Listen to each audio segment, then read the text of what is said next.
Welcome to Pet Sitter Confessional. Today we're brought to you by Time to Pet and our Patreon supporters. Managing client expectations is never an easy job. Now more than ever, it takes setting strong and realistic boundaries in your business. But first, it means you have to know where those boundaries are. Today, we're really excited to have Heather Scott, owner of Heather's Pet Care, back on the show. She was previously with us back on episode 31.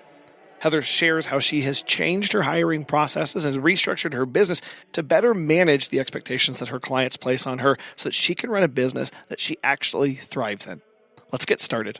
Yeah, sure. So I started Heather's Pet Care 10 years ago, which I cannot believe at all. I didn't think I was going to make it this long, let alone this far, and survive lockdown, which I give any small business a lot of praise for. That was not a fun year for anybody. Yeah. So I started this business in the hopes to pay off my student loans. I did that within 2 years of owning this business. Weirdly enough, a couple years ago, my school got sued a handful of times. And I got paid back on those loans. I was like, oh, interesting. So I wonder if I would have continued with this as long as I have, if that happened all those years ago. Right. I don't know, because my goal was to not really make it this far or this long. I kind of wanted to pay off my student loans. I had my bachelor's. I was like, oh, I'll figure it out after that and kind of go from there. Yeah. I always wanted to own my own business. So it is a little surreal saying that for the last decade, I've been self-employed and have owned my own business, but I just didn't anticipate it to get this far. So I'm definitely proud. I started with 3 clients in the Princeton area. We have at least 100 active clients. We've serviced hundreds of people over the last decade. I've had a lot of people work for me, come and go, all different ages, guys, girls. It's been a really interesting, not only industry to be in, it's going to test you in a lot of different ways. My management skills have been tested more ways than one. And everybody gets managed differently. So you definitely have to figure that out very fast. So here I still am 10 years later in my early 30s, taking a different approach to this business this year, which I'm crossing fingers it's going to pan out because I'm tired. And I can no longer do the 14-hour days. So I really want to scale, grow, get a better team on board so I can step back, do what I need to do, and have everybody else do all the fun work that I've been doing for the last 10 years. So that is my teeny little business in this small little town in New Jersey, the bigger overview of it. Yeah. Well, 10 years, like that's a huge milestone. It really is. And to know that, like, what was it about it that you said you were tired, right? And was it the overnights? Yes. Was it the long days? Like, what specifically about that made you go, I can't do another decade like I've just done? I would say it's kind of a mix of all of it, because now that I'm not doing overnights, I mentally feel better because I'm not super stressed out being in somebody else's home. Sure. You're always on when you're doing overnights like that. You don't really settle and feel better until you're home. And I think that's a big concept people don't really realize. And I don't even think you consciously realize you're doing it until you do get home and you feel so much better. I feel like it was just a mix of everything. I had a lot of staffing problems in the last year that have just driven me up a wall. And I know this industry is not taken as seriously as most people take it. So between the clientele either disrespecting you or the staffing just not really getting with it, it's just been a lot all at once and a lot of problems I've dealt with for a long time.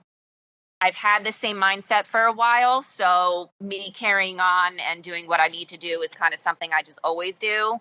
But now I'm getting to the point as I'm getting older, do I really want all this time to be sucked away from me? I don't do a lot of stuff with my family, but it's more so for me and my self-care and being able to have a better work-life balance. I actually ended up going back to school in 2022. Okay. I got my master's. I gave myself 1 year because there was no way I was doing the 2-year route or I would be graduating. I probably should have done the 2-year route. Oh, Your brain just does not work the same anymore. It's been 10 years since I was in school, and I was like, oh, this is going to be interesting. hmm. It was really hard because I still ran this business. I had a second one. I paid for school out of pocket too. Hmm. It's one of those, if all else fails in the world, I at least have my master's kind of behind me. Yeah. Owning a small business for as long as I have is not very common, especially for my age group. So I do feel like I bring a lot of different skills if I needed to really step away and kind of close up this business and do something else. So yeah, it's just a lot, as we all know. A lot of people really give it their all the first year because they really want to make it work. And then I feel like you start questioning yourself year 2 and year 3. And either you really give it your all and really try, or you just end up not anymore. And I think we're in, like you said, the economy being the way that it is right now, I think a lot of people are just kind of giving up and saying, I can't do this anymore. Which I totally get. Because it is a lot and it is really hard. And I wouldn't start this business in today's day at all. Like if I were to move, if I were to go somewhere else, I wouldn't start this somewhere else because I know how long it takes to start this business. And I'm just not interested in any of that. My brother tried. He lives like an hour away up north from me. Yeah. And he tried. He printed business cards or got business cards from somewhere, left them in a bunch of different places, and then told me he wasn't getting calls. I'm like, well, of course not. It takes a lot more than just leaving business cards everywhere, bro. So I think he tried that for like 2 weeks and then decided to work at a boarding facility again. So it's really not for everybody. Being a small business owner is really not for everybody, even though everybody wants to do it. The second you do it, it's same with like management anywhere. Like I worked retail management in my early 20s. Like I was 19 and I was a retail supervisor. The amount of disrespect I got because I was so young and people thought that they should have been in that position versus me. Yet the second they got in it, they were like, oh no, this is a lot harder than I thought. No shit. And it's just like owning a business. Like I wish more of these younger kids in this generation that's coming up, I wish they would work for us as opposed to trying to do it on their own because they're just going to get so overwhelmed so fast that they just end up leaving the industry entirely. And that really sucks because some of these younger kids really should be replacing us because we're not going to be able to do this for forever. Yeah. So these younger kids really need to get with it, but they're just trying to do it on their own because they think, oh, $20 dog walk, they got to keep that $20. It's not a $20 dog walk. It's probably half that. After taxes, you driving there, spending the time, insurance, it's probably half that. Yep. So why not get paid hourly, not have to worry about self-employment tax, get money back from the government at the end of the year, and not have to worry about maintaining this crazy business or getting all these clients. And, the younger age group, I don't really understand. Well, I think really don't get it. I think a lot of this, and it comes from both people in the industry and from clients as well, is the lack of understanding of what it means to run a business and what it takes, of why things are the way they are. And just like we talked about with like the pricing of overnights of like, well, I could go into this long diatribe and explain to you 20 minutes with an Excel spreadsheet and a graph and charts about why my prices are the way they are. But at the end of the day, they don't care. They just want to hear if I'm going to say yes or no. And same thing with running a business of the easy gets of having a business, of setting out business cards and being able to pick up 10 clients in a month. That's not happening anymore. It's just not. No. And that's because of there's a lot of saturation in a lot of places. It's a lot more common to have pet sitting businesses. People are also finding them other places online, and they're looking for other credentials, or they're looking for other things. So that bar is slowly being raised. And it does mean that to start a business today, you have to kind of come at a level that is way higher than you needed to start a business 5 or 10 years ago. And that's hard to do. That now actually does take more money. It takes more time. It takes more intentionality and training and background to do that. And so helping people to get that experience by having them shadow or hire them for a little bit or work with you or other things so that they can then go and do that is part of that as the industry grows and matures. How do we continue to have the bar raised while not being exclusionary to other people who want to start businesses today? Because we can't just all have, well, if you didn't start your business before 2010, good luck, right? Like, that's not okay. Right. And now that we have the non-competes not really being in any sort of effect in the States, it does allow then other people to do that. But I do feel like if somebody were to work for me, let's just say they were just a normal dog walker, they had their shifts, they had their dogs, they felt like they could do it on their own. They don't realize all the behind the scenes things that we're doing. Yeah. So I usually, I've had a couple girls start businesses after working for me. Both of them are out of business. They lasted less than 2 years each. I think a lot of them think we're either not doing the work or it must just be so easy. So that's why we give it to other people. It's not.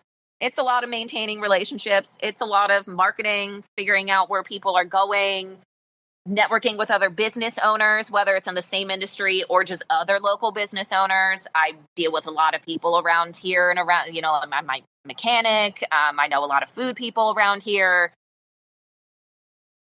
Getting a lot of small towns, and maybe this isn't city-esque, but I feel like cities too.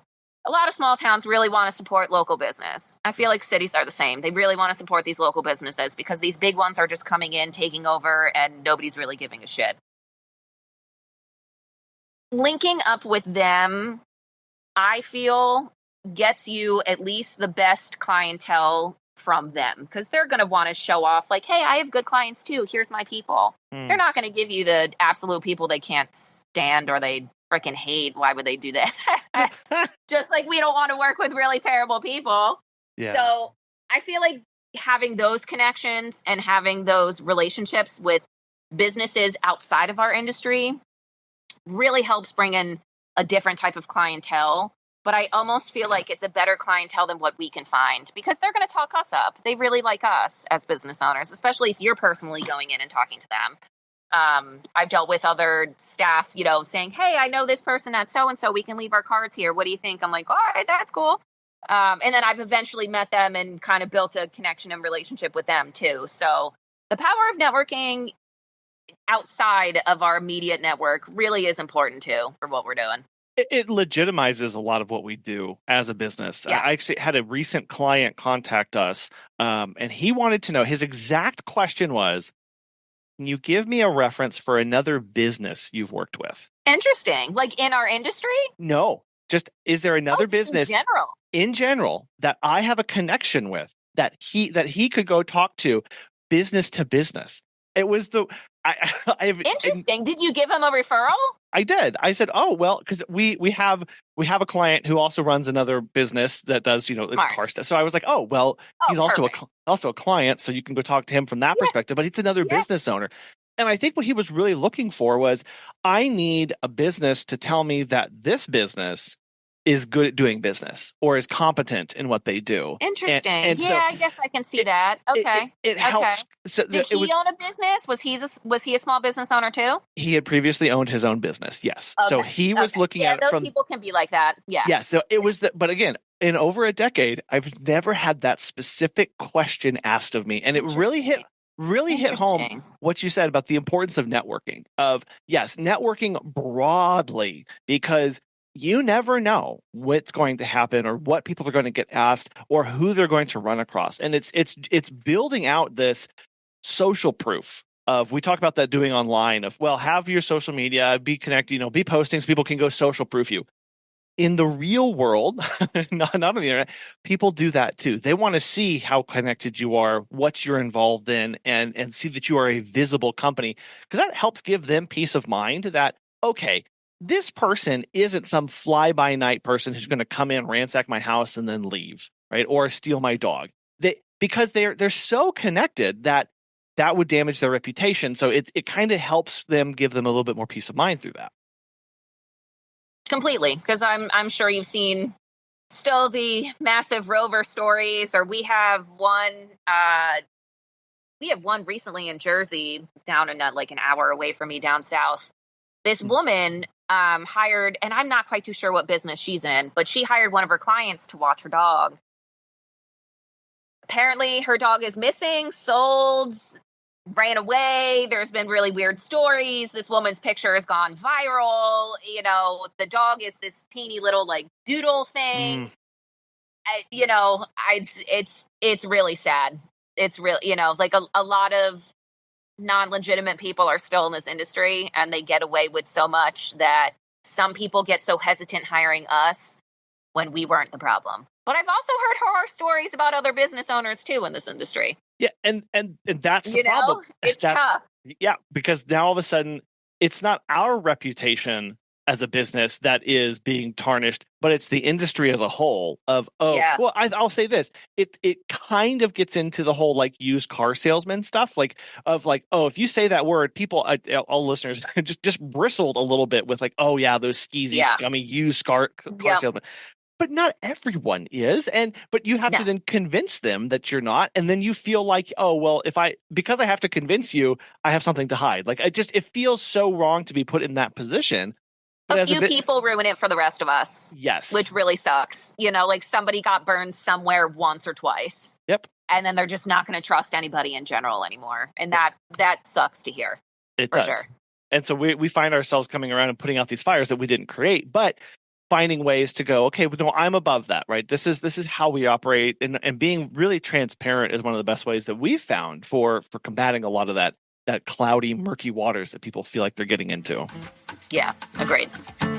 Have you heard of Time to Pet? Dan from NYC Pooch has this to say. Time to Pet has been a total game changer for us. It helped us streamline many aspects of our operation, from scheduling and communication to billing and customer management.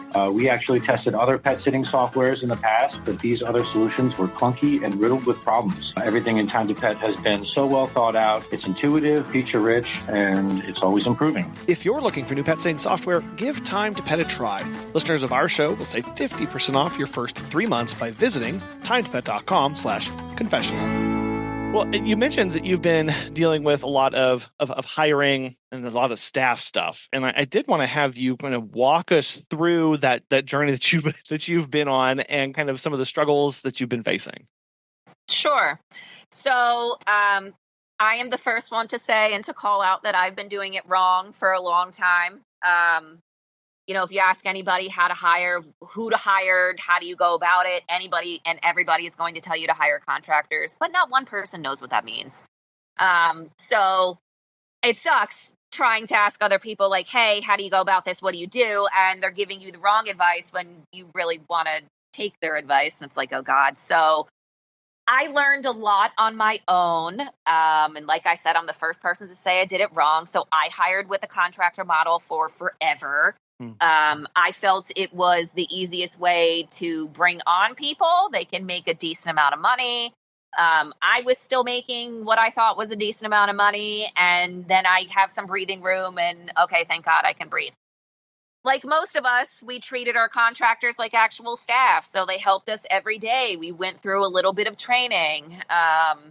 We showed our standards and what we were looking to do. As we know now, that's not really the right way to approach it at all. And ever since the Department of Labor kind of is really trying to narrow down the uses of contractors in general, I really think it should be specific, like an industry specific, the use of contractors. Obviously a general contractor has to. That general contractor can't be a plumber, a painter, electrician. He's HVAC, he can't do all of that. So to have a general contractor hire out all those businesses for one house makes a lot of sense. Yeah. But when we're hiring contractors for all of these houses, it's just not quite making sense in the staff classification world. So before the Department of Labor came out with their more strict rules and regulations on contractors, I really wanted to get ahead of that. So that's where I decided. I've worked with a few different coaches. I needed a lot of help. I was very overwhelmed at first, and it is very overwhelming. I do warn people of that. This can be a lot at first, but once everything is in place and it's good to go, it kind of fixes itself and you can sit back and breathe a little bit.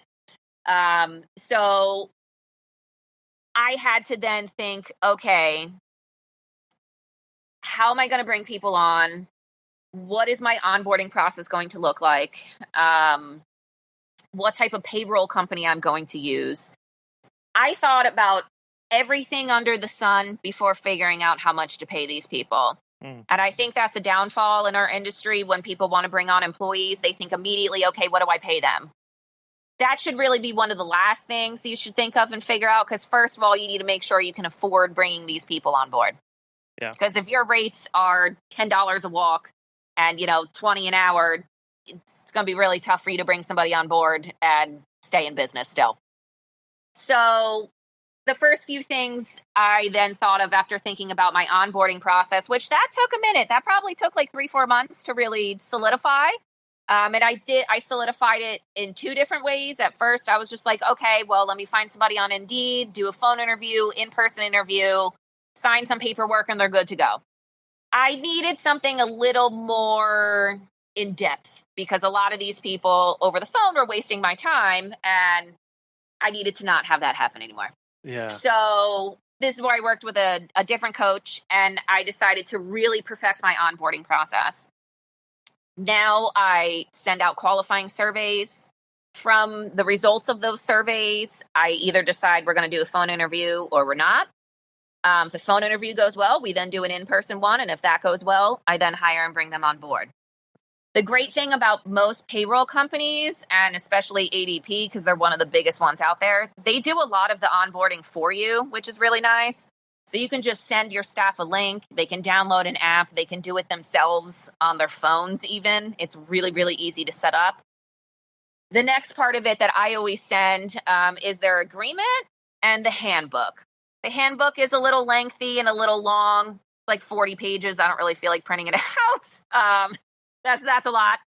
Seeing it over the computer and kind of having it more on your phone too, I think is going to be handy for some people. And then sending them the employment agreement, which the biggest thing I have in there now that we can't use non-competes is a non-solicit. Yeah. So after they are done working with me, if they decide to carry on and move on with this type of business, they cannot reach out to my clients. Right.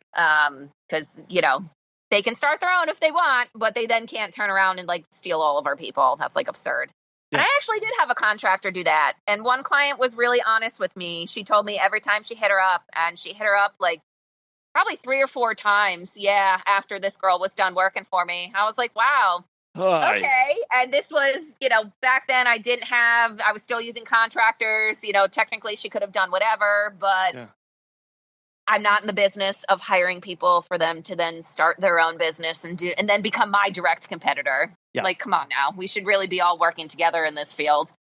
And I'm getting to my second transition into this business is really developing and creating new management roles and positions.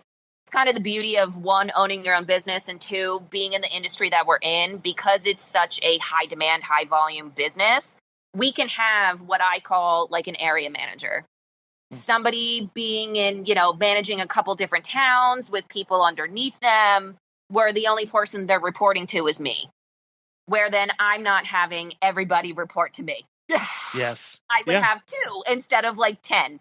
So that is my main goal now that I kind of perfected at least my onboarding process. Few things training wise I probably need to fix and figure out. But that I feel like training is always something you can look at and always perfect differently. You can do different methods of it, whether it's in person, online with, Google Forms and videos. So I'm trying to do a mix of everything so people are confident going out there on their own and seeing these animals. Because the shadow visits, they feel really great about because they're with us. But then we have to go. And they're like, oh, my God, you can't hold my hand anymore? And I'm like, no. I cannot. And I had one employee tell me, she was like, I was so nervous my first day. I was like, but you did great. And you caught on just fine. Yeah. So everybody gets a little nervous at first. I know they do. I find myself to be a little bit of the problem being there with them because I know all of the little nuances, how to shut the door quietly, how to not barge in and just yell, how to unlock and lock these doors, how to leash up the dog. I do a lot of those small things in front of them for at least a week. And then I stand back and I say, okay, now you're going to do all this stuff. And I will, in the middle of doing things, be like, hey, listen, let's actually do it a different way. Or maybe let's not do this, let's do that. So that way they're catching on quickly. Okay, when I'm by myself, I probably should do this way. Yep. And to be honest, they end up learning and embarrassing themselves in person if they do it wrong. Because then they're like, oh, whoops, that's right, you told me to do it this way. And I'm like, yes, there is a reason, a method to my madness is what I always say. Yeah. People don't think there is, but oh yeah, there definitely is. And a good reason too. We want to make this job as fun and comfortable as possible. We're outside every single day. We're working in all treacherous weather. This is like the worst time of the year to be a dog walker, but everybody wants to be a dog walker. I think wintertime sucks more than summertime. I think they equally kind of blow in their own. The extreme weather really sucks, I would say. Like the springs and the falls, cool. You can get away with that. But the extreme heat and the extreme cold, it really sucks. And lately we've been having multiple days in a row of it. It's not been like 1 or 2 days of this 100-degree weather. It's been like a week of 100-degree weather. It's like, my God, why? So I get, that part of the job really sucks, which is why I even do 2 weeks worth of training, because you do kind of see kind of the crappy weather and I'm out there with you. Yeah. I'm not sitting on my butt collecting the money and just doing what I need to do. I'm out there seeing these dogs too. I still have some clientele that I see. I'm slowly trying to get rid of them, or I'm trying to work like 2 or 3 days a week. Like that's it. Yeah. When it comes to seeing clients and actual dogs. Otherwise, I really want to try to give that to other people. So as they feel more comfortable and stay in this business more, these management roles will pop up. And I think definitely one of my girls definitely wants to take it. And that's just going to motivate them to stay in longer, because it's hard to keep people to just being a dog walk. And some people just want to do that. They just want to walk their dogs and then go home. Yeah. But it's not the majority. That's a really rare hire to find. Yeah. How are you finding educating the new hires on all the complexities of the job? Because I know that where a lot of people say, or they think they wanted to do this, and then they get into it and they go, oh, never mind, I'd rather not. Exactly. So I determined a lot of that in the in-person interview more than on the phone. Because on the phone, you can just kind of make up whatever and, there's no repercussions. I'm not sitting in front of you. Yeah. But in person, I talk a little more about the details of the job, that, yes, this does involve some driving sometimes. This can involve some early mornings and some later evenings if you're not really a night person. We stop everything at like 9. I don't stay out past that, because sometimes we're getting to houses between 6 and 7. Yeah. So I really like to cut that at 9. So I am upfront and a little honest about the job for sure. The handbook describes a little more in detail what you're actually doing. I actually have step-by-step of doing a pet sitting visit versus doing a dog walking visit. Yeah. So a lot of the handbook gives a lot of really good details. The training, I honestly, that 2 weeks of training, I had a girl quit after the first day, because she was like, wow, this is actually a lot harder than I thought. And this is a lot of walking. We walked. After the first dog, she was like, oh, I'm a little exhausted. I'm like, well, let's just get through the second one and let's just keep going. Once we got to like the third dog, she was like, yeah, I don't think this is for me. Wow. I was like, oh, listen, thank you. Like, thank you. And I'm pretty sure I did thank her, because I didn't want to continue to waste my time getting her all this clientele and getting her busy when she really doesn't even want to be in this job. Yeah. So she did help me out with one dog 3 days a week. Within the first week, she was like, oh, I'm good. I can add on more dogs. And I was like, we'll see. Why don't we just, let's just keep doing what you're doing. Yeah. Then she started calling out. And I was like, okay. And it was like a once a week thing. Yeah. And mind you, she was just seeing one dog 3 days a week. So, okay, I just had to rearrange my schedule for that dog, and it usually worked out. But if I got her more clientele and more people that she's seeing, and all of a sudden she's doing all this calling out, I can't then turn around and take all of her dogs. Like, that's just not going to work. Mm-hmm. So it turned into, let's just hang on to this dog. If you can go 1 month without calling out, I'll add on a second dog. Yeah, she called out within that month. So I was like, Sam, come on. And then the client that she was helping ended up moving. And because I have employees and I pay mileage comp, they were moving much further from where she was. So I would actually have to pay into that visit as opposed to just having me do it. So we ended up parting ways in that regard because I couldn't get her any more clientele. She lived a little farther outside of Princeton. It helped with my Princeton people, but she really could only help out with like one of my Princeton people that I had because she just wasn't quite a confident dog walker and really didn't want to be. She wanted to be more of a pet sitter with the cats and the small animals and stuff and whatnot, which, okay, great. That's definitely a demand, but it's not a huge demand that I can get somebody busy every single day for. So it was definitely eye-opening for both of us, really, for me, because I've never had anybody quit like on the first day. Yeah. And I think it was really eye-opening for her, too, because she really thought this job was different than it was. And she told me during the in-person interview, oh, I don't mind driving. I don't mind walking. I love doing both. It's great. To me, those are actually red flags because you don't realize how much walking and driving you're doing in this business. Sure, on your own, you may enjoy it because you're running a couple errands, going to Target, going to the mall, coming home, and doing nothing. You got to do this every single day for 4 or 5 hours. It's a little different. I feel like we take it a little bit to the extreme, but that's just because that's what the job is. Yeah, it is. And you mentioned like sometimes you hire somebody, again, getting back to these expectations of they have in their mind the picture of what this is going to look like. And sometimes that comes from what they've seen online, what they did in high school, right? I get that a lot of, I used to do this all the time in high school. And I would ask like, okay, but like, tell me what you actually, you just walked across the street to do this? That's nice. Very nice. Yeah. I'm glad you got to do that. You helped your neighbor. Yeah, exactly. Yeah. Or friends or family, where like they built relationships with those animals for years, you know, so of course it was easy for them to come in, take care of those animals and be done. Yeah. They knew that.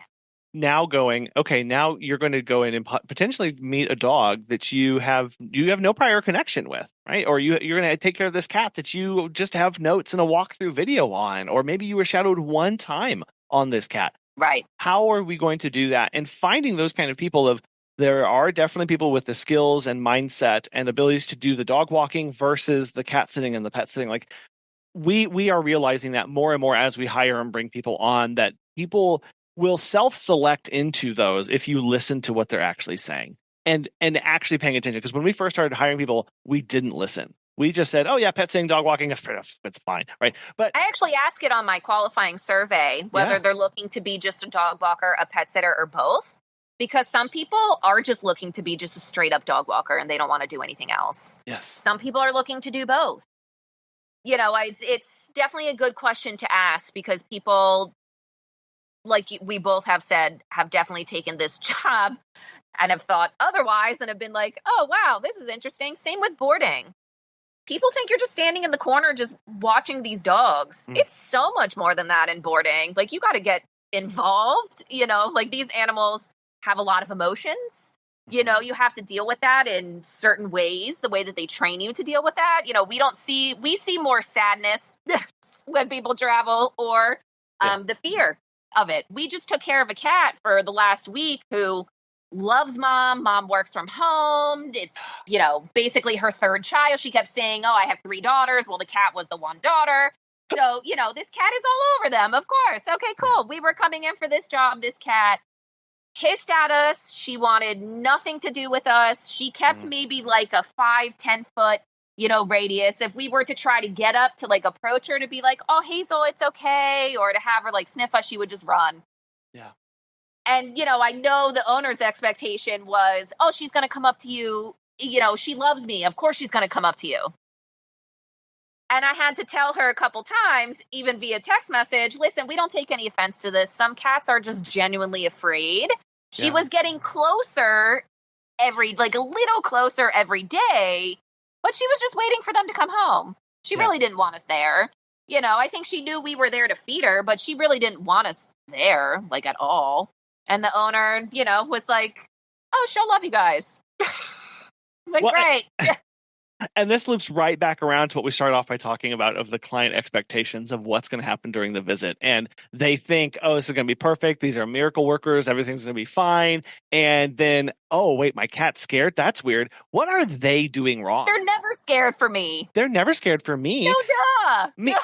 Meanwhile, we have employees who think every cat loves them because they've interacted with exactly 2 cats in their entire life. It was their cat and their mother's cat. And they're like, what? Why does this cat not like me? And then it really takes a lot of just going, okay, here's what's about to happen. And here's what we are going to look for to be good progress with this cat, right? Going, if the cat gets an inch closer to us today, this is a huge win, and let me tell you why. And to the staff going, when the cat doesn't come an inch closer to you today, it's okay, and let me tell you why. Because everybody brings these absolutely best possible expectations and outcomes into every scenario, and that's where they get tripped up. The clients get tripped up because we didn't meet their 110% expectations. The staff get tripped up because we didn't meet their idealistic version of what we're about to do. And it's our job to manage that for everybody, to steer them through what's about to happen, because it's different every time. And we can set them up for success by just being honest with what's about to take place. Totally. They actually have a really cool picture of the FAST system, which is fear, aggression, stress, for cats and dogs, because it looks different in both. And I think I'm even going to add that to my getting started page for these clients, because these clients are almost like flabbergasted that their animals are like stressed and scared. And they're just like, oh my God, they never do this around me. It's like, well, but you're there and your mom and dad, like we don't take any offense to that. But they're not going to just love us right away. And this is some of the stuff that we're seeing. So, and it looks different in cats and dogs. Cats are really good hiders. The amount of cats this year that have been hiding behind walls is confusing me. Yeah, walls. I'm not kidding you. I mean, weirdly enough, the owners are like, oh yeah, sometimes they go behind the wall. And I'm like, what? And they'll leave like cracks open and stuff and whatnot. I had these 2 cats. This one cat was dying. They were like, we don't know what's wrong with him. He's barely moving. He just sits in one spot. We hope he doesn't die under your care. I'm like, oh, great. I hope not either. He went from being in the basement all the way up to the 2nd floor behind the wall and stayed there. I mean, they came down and ate their food, but anytime I came over, they were behind that wall. Wow. So the only time I could see them was when I took a picture on with flash and I could see their eyes in the picture. Because otherwise they were so deep in there that it was hard to even see them. Yeah. I was like, and I didn't think to, of course, look behind the walls, because why in the world would I look behind the walls? Yeah. Yeah, it was really odd. And then this other cat client that lives down the road from me, I followed the one, because the one cat was like going upstairs to the 3rd floor. I'm like, okay, where are you going? And literally, I like watched him just like go behind the wall. Was like, oh, awesome. And then the super old, 13-year-old black cat was also hiding behind a wall. She decided to come out one day. I don't know why. It was the only time I saw her. And then I was like, oh, Reagan, thank God you're alive. And then she turned around and just went right back in. She's like, I was like, oh, wonderful. So dogs are not necessarily going to do that. No. Cats will. For whatever reason, but when we see that, what part of our reports that we send to client, we have this thing that's just like observed general behavior, and we can say that the pet was like excited and playful, or like nervous and anxious, or But when we use those words, like we have to describe what it actually means and why it's not unexpected. Because otherwise, because if we just throw out these words of, well, your pet was a little anxious today, anybody threw some food down and we left, like the client's going to be like, wait, what do you mean? Why are they anxious? I know. What's going on? And they're on vacation. Yeah, they can't do anything, and they really want to make sure their pets are going to feel comfortable. Taking that time to go, was a little anxious today, but I understand it's difficult meeting new people, and there were fireworks going off down the road. Here's blah, blah, blah. People go, oh, that makes sense. Oh, okay, cool. That there's a reason for this. It's when we say things and there's no explanation given that people get really concerned, and it gets taken out of context, especially with the FAS levels of going, here's this, and here's why and when that happens. And every step along that way is an educational moment. for our clients and our staff as they are seeing what they're seeing. Because it's amazing the number of staff who have never seen a stressed, anxious I cat. know. Like Yep. it Yep. really is. And it's like, no, you're going to see a lot of that. And here's Yep. why. And Especially it's okay. since lockdown. Yeah. Yeah. This week's episode is also brought to you by our amazing Patreon supporters. Our mission with the podcast is to provide a supportive and enriching community for pet care providers by sharing others' knowledge, experiences, and resources, ensuring that the highest standards of care for both the pets and the owners is met by everybody in the industry. You can be a part of that by becoming a monthly Patreon supporter. With this, you'll get behind-the-scenes access, you'll get some extended interviews, you'll also get some video interviews that we put out as well, and for the Great Dane tier, you'll be able to be part of our monthly Patreon meetup, where we all get together to discuss what's going on, share ideas, and build a community. Go to petsitterconfessional.com/support to see not only all the ways you can support the show, but also click on the link to become a Patreon supporter today. You've been dealing with your staff, you've been changing all that stuff for these things that you've been working towards. How are you at this moment continuing to grow and expand your business and marketing? As you've already mentioned that it's a crowded market and everything, and kind of what the level of other businesses popping up. How do you continue to set yourself apart? That's a good one, because this town is very interesting where I live. Like I said, a lot of people really want to support small business. I went to the high school here. My aunt married a teacher that a lot of people know. Few of my clients are ex-teachers.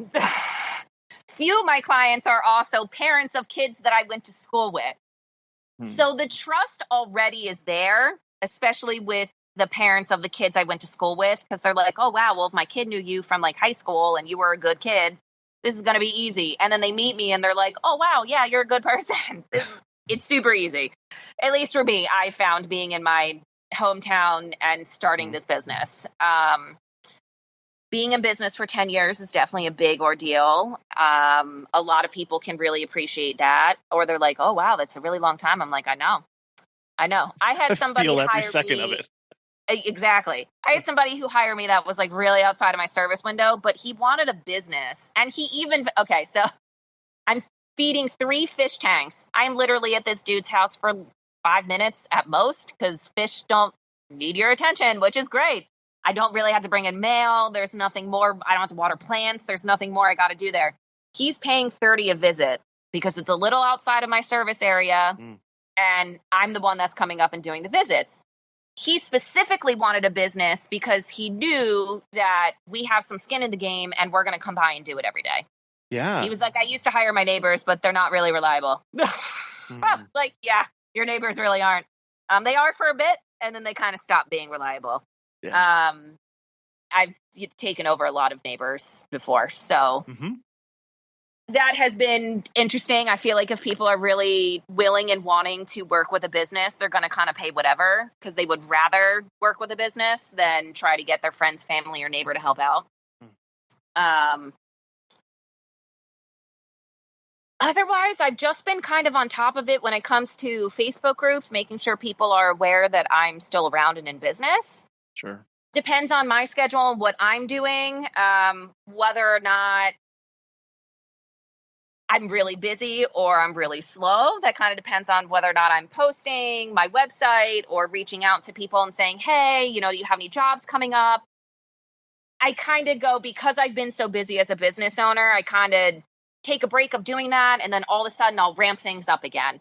And then I get a bunch of clients and I don't really need, anymore. And then all of a sudden I'm like, oh crap, I need more people. So I've done a mix of just a little bit of everything, because I don't have a Facebook group, Instagram. Sometimes I post on, but I don't get a lot of, hits on social media stuff. So I like the more in-person, the networking stuff, sponsoring any community events. A lot of that is going to start coming up once the summertime dies down, thank God. I did one in May, and that went really, really well. But like now, this time, oh my God, I would never want to do an outdoor event. That would be terrible. So really connecting with your community on a different level really helps. And this event that I was at this year, it's an event that's been going on since I was a kid, so at least 30 years. I was the only dog walking and pet sitting business there. Hmm. Only one. And a lot of people were really curious because they looked over, saw my sign said Heather's Pet Care, and were like, "Oh, what's that?" And I'm like, "Oh, do you have an animal?" And they're like, "Yeah." I'm like, "Great, come on over." I need to talk to Mostly you. everybody does.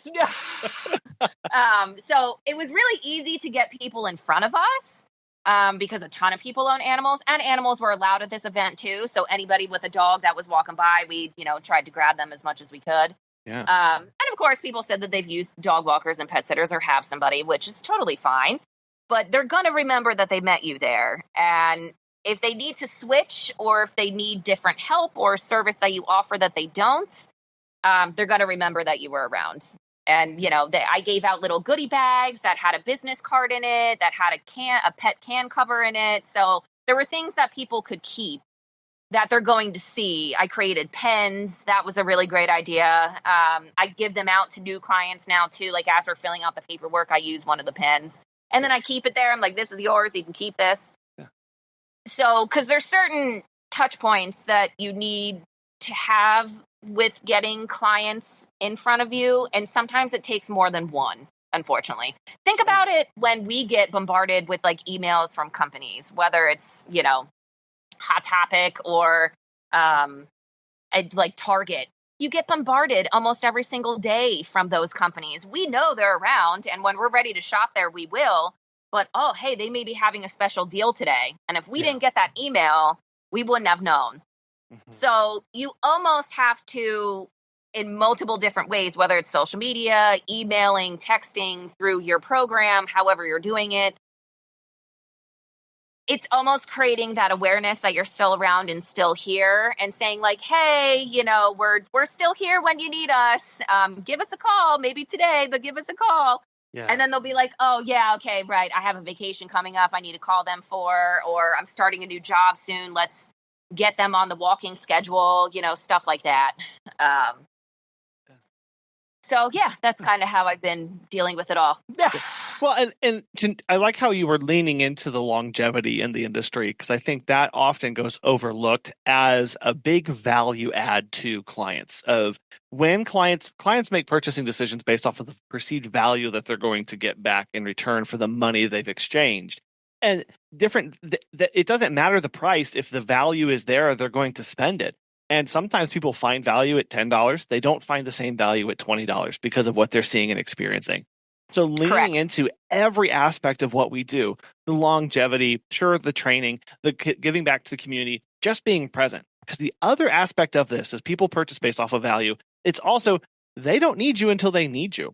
And sometimes they don't know when they need you. And so we do have to be kind of omnipresent through correct channels so that we're not, because it's not as simple as, well, I sent 7 emails. So those are my 7 touch points. Right. Nope.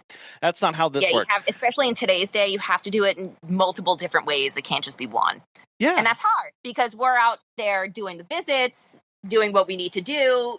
We come home, we're exhausted. Walking dogs in this 100-degree weather is absolutely not fun. Yeah. And it's tiring by the end. Yeah. Great example here. Okay. So great example. We have somebody that reached out to me a month or 2 ago, has a 15, 16-year-old medium-sized dog. So she's a decent-sized dog and needs help because they're going away at the end of August. I'm like, okay, great. Well, how does she do with new people? They're like, well, we usually just have family come by, so she's generally fine.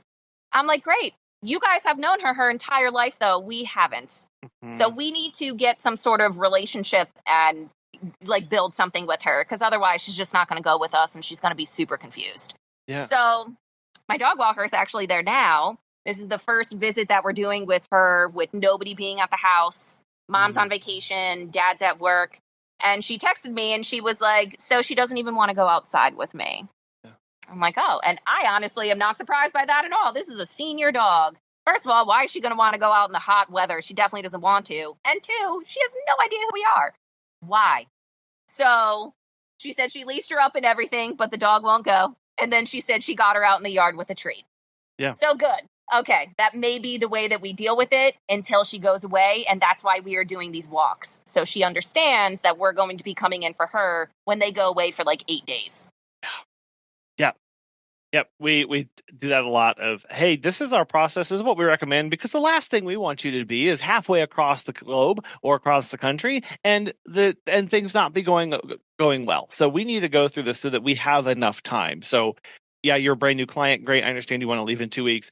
If we don't have the time to build this relationship, it's a no-go. And that's just for everybody's sake. But that comes with us knowing where those boundaries are for us. Probably 5-6 years ago, we would have been like, oh yeah, whatever, we'll take it. We'll just deal with it. We'll work with them. We'll work it out. Exactly. And now, and that's why we do the meet and greets. Yes. Because sometimes they don't go well in person. Meet and greets are really eye-opening for a lot of different reasons, because the owners also can see how weird their animals are around new people. Because I've had plenty talk up their dog, talk up their cat, more so dogs, like, oh my God, they love people. They'll be totally fine having you come in, no big deal. And then we get there for the meet and greet and they're like big weirdos. I'm like, okay, and we had one not too long ago, like literally 3 weeks ago, where the owner was talking her dog up. She was like, oh, she'll be totally fine. She's great. She loves people.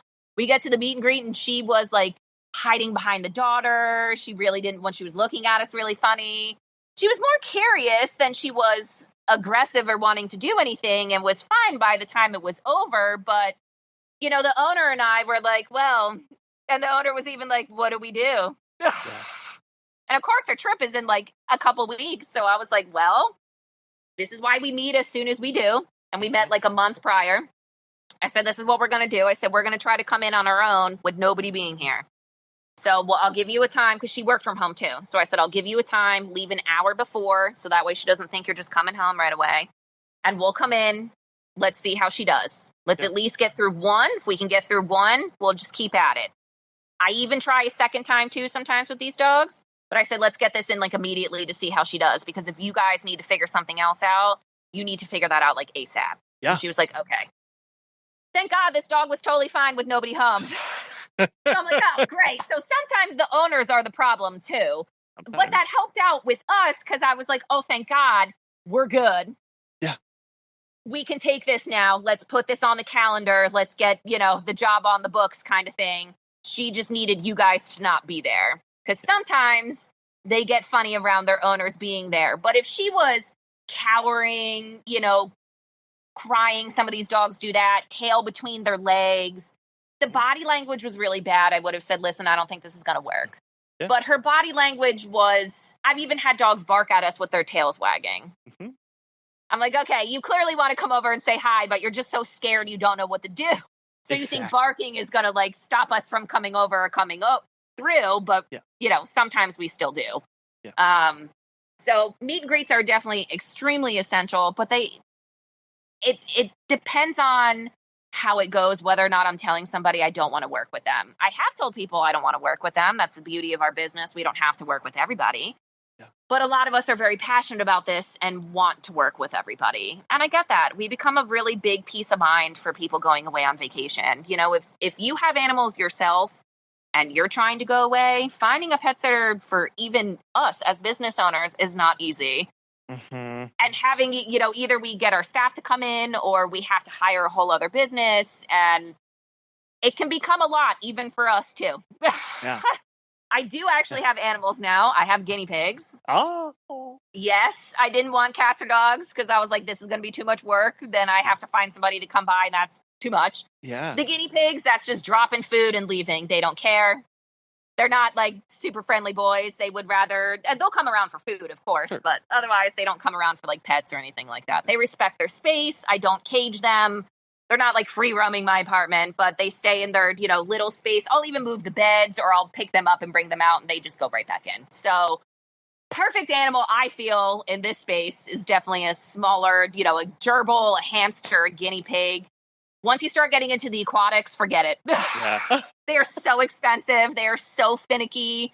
Like, yeah. I even saved a turtle that was like this big on the sidewalk, and I wanted to keep him so bad. But I was like, turtles are so difficult, and they smell. And like, you have to clean their tank regularly. And I'm like, my God, I don't want to deal with another mammal on top of these guinea pigs I got upstairs.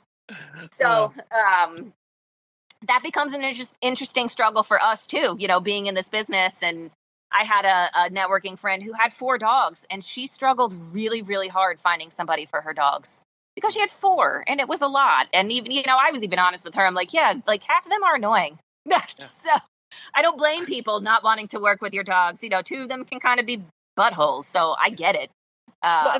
Having those guidelines is really important. You mentioned of like, what is my cutoff? What are my, not just red flags, but what are my no-goes that I'm going to go into this and communicating that to the client of, hey, when I come over to do the meet and greet, I'm also going to be looking at how your dog's doing. And if I see X, Y, and Z, I have to be out for my safety and for your dog's well-being. That way they know, so that when we do decline, well, look, it's our policies that we don't take on this kind of dog because it's not a good fit for us and how we operate. Completely. I mean, even the humans' body language too, and how they're respecting and treating us during the visits makes a huge difference. Some people are all about it. They're like, oh my God, this is the best service ever. I can't believe you guys offer this. This is great. And other people are just there to hire you, come in and out. And like, that's the end of it. Yeah. You open the door and they're already like, is this done yet? Can we be done? Yeah. Like, can we move? And I've had meet and greets that were like 5 minutes, 10 minutes long, even with filling out paperwork and everything. They're just in and out. I'm like, oh, okay, that's easy. And then I've had people keep us. Now that I charge for meet and greets now, that's made a world of a difference. Having employees, you got to pay them for that too. So I was like, well, I'm not eating that cost out of my own pocket. Nobody has gawked or complained. I had one woman, because we were not a good fit, complain about it. And I think it was because she was basically paying for nothing. And I get that. That definitely does suck. But we've done that before. Mechanics charge that now. A lot of mechanics don't credit that towards your bill. They have to keep that money. So that's basically, paying somebody. You're paying an expert to hear their knowledge and to get their expertise is kind of how I look at it. And when we say no, it really sucks for them to still have to pay. And really that woman just forgot that she clicked that check mark on the contact me page, because I have that as a required check mark now, because it is on my page. It's this close in a different area. It's a couple different areas on my website, but people don't really scour websites anymore. They just immediately go to the contact me page and will just start rambling on. Like they'll even people will be like, oh, well, what's your rates for dog walks? And I'm like, well, you need to go back to my website and figure that out yourself. Why people aren't scouring people's websites anymore, I don't really get it. I don't get that. I think it gets back to what we had mentioned earlier about just people's quick movement, or they're more mobile with their business as they go from place to place to find their contacts. They're just looking for the one person that's going to solve their problem. I've even had people who have called me and I have answered all their questions, and then they've paused and gone, who are you with? They didn't even know which business they had called. Oh God! Even after they were just tapping numbers because what they want that solution, and we can the cheapest price. Yep, and we can get caught up in that because we're like, oh, someone wants to use us, and let's go. But we have control over that, and so it's like, no, hold on, before you move any further, I have questions for you, right? I'd love that. I'm like, okay, great, thank you for that. What's your name? Let's start with right. Let's start there. Yeah, the amount of voicemails I've gotten too, where I'm like, I don't even know who this is. Yeah. Really? Yes.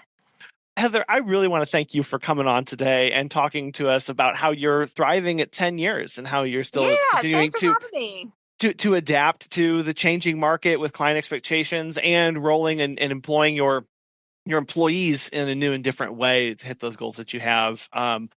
I know that there's just, again, a whole lot more here that we didn't get to. But if people want to reach out, follow along with you and everything, how best can they do that?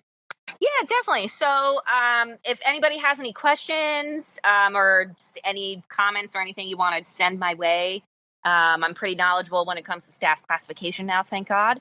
You can shoot me an email at info@heatherpetcare.com. I'm also on Instagram at heatherpetcare.com or at heatherpetcare. I don't have a Facebook page, so you won't really be finding me on there. And my website as well is heatherpetcare.com. No S, unfortunately. The girl in California stole it from me. So, darn. I had to completely rebrand all that stuff. I was annoyed.